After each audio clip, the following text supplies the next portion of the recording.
The important part of building this bike is fertilizing those creative juices and getting them going in the right direction.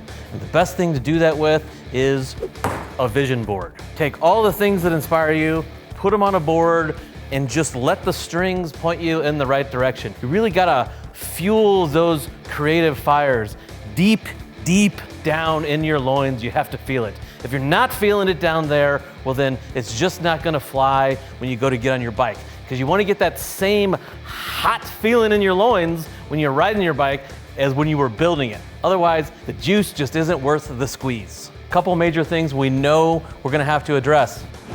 The engine, is it blown up? Does it work? Secondly is the aesthetics. What do we want this thing to look like when it's rolling down the road? And things like exhaust. I don't know where we're going on that. All things we're gonna have to determine before we can really get moving. This is not a one episode deal. It's gonna take a couple episodes for us to get through this, get this thing on the road. But when we're done, we're gonna be feeling like the Undertaker in 1997.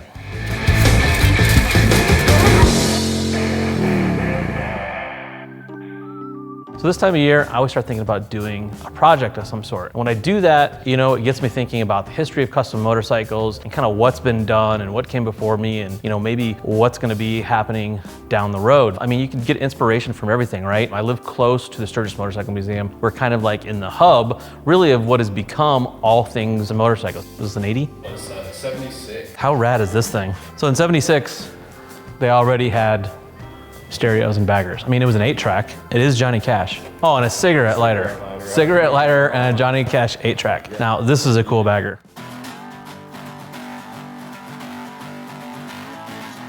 Other than just old bikes, they have a really nice curation of custom motorcycles. You know, I always kind of come back to custom Softail models. I mean, walking around here, can't help see the custom Softails that were in here or what they influenced. Early 2000s, late 90s, Pro Street, big obnoxious motors, lots of billet.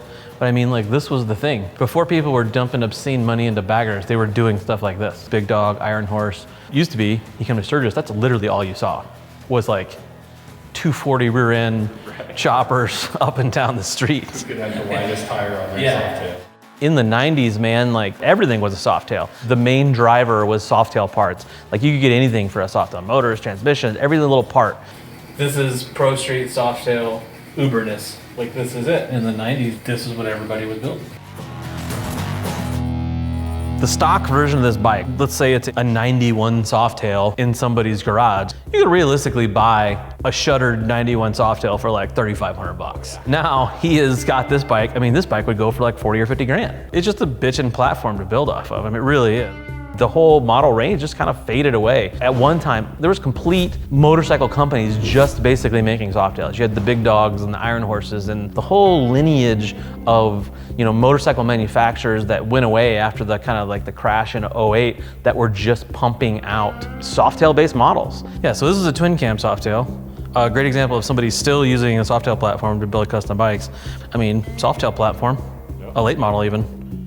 You can find these bikes just shoved away in garages now. Bikes that were selling for $40,000 in the late 90s, early 2000s, you can pick up for 5-6 grand. And those bikes have nice parts on them. I mean, you know, they have S&S motors and crazy transmissions and billet everything, and they can be had for really reasonable prices now. We used to do the Build-A-Bike. You could literally buy every single piece to build that bike out of our catalog. And we've had a couple that, I mean, literally just got mothballed. I'm pretty sure it was one of our like centerfold bikes from like the 05, 06 era. The thing has been drug around to location after location and stored. Part of the reason I remember it so vividly is because it was so ugly. Let's go dig our old catalog bike out and really see what we're up against.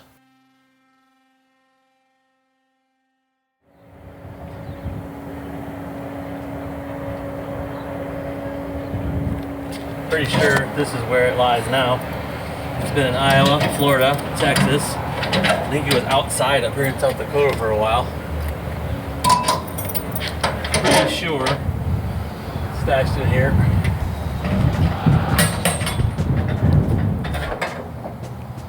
You know, that might be it. Let's see. Exhaust pipes.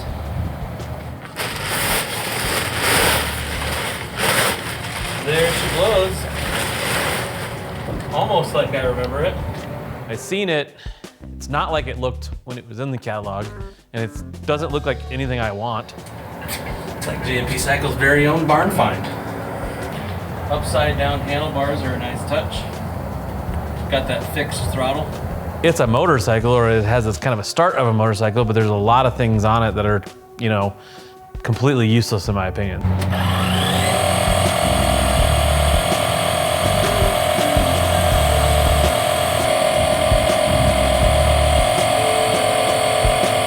No brakes. That ought to be fun. Well, we got a roller. She rolls. Take that in the wind.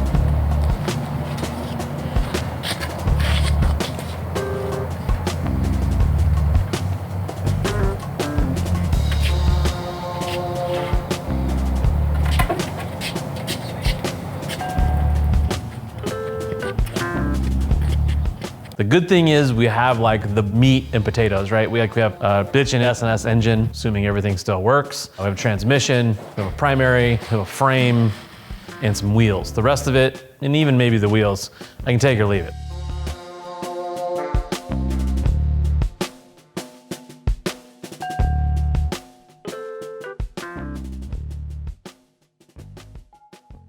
The oil filter mount's been robbed off of it. I really don't see that much wiring left. I mean, this has been cut.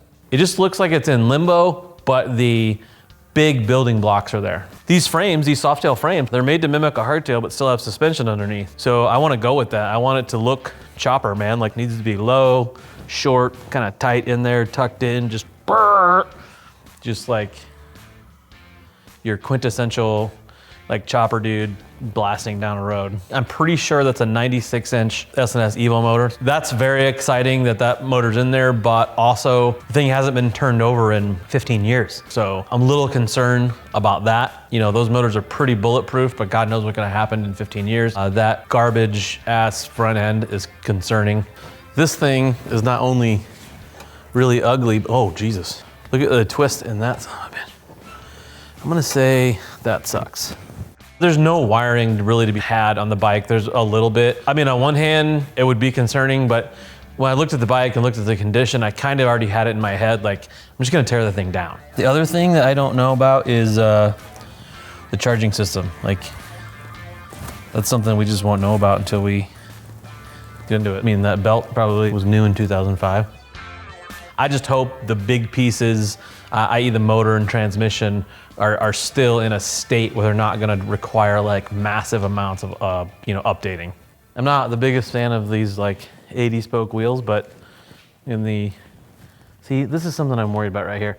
So this is like a wide glide style wheel with this built way out. I wanna use a narrow glide on this, just a standard 39 mil. Holy shit, look at. It's a wonder the wheel didn't fall off on the way over.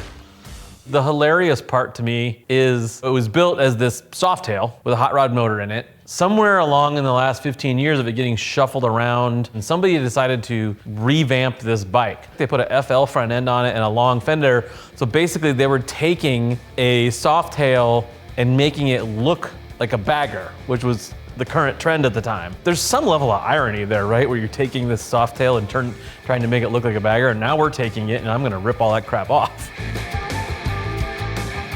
The gas tank and the fender really aesthetically are gonna kind of set up this bike, and we need to, you know, figure out what that is. I'm looking to score some old parts to use on this bike, so I'm stoked to go over here and see what Sasha has. He's just one of those dudes, man, that finds all the cool stuff. Well, I've been saying, like, the only thing left is like the original kind of Softail models, and you can score these things. I think you're really onto something, man. If Dracula had a Harley Davidson, this is Dracula's seat.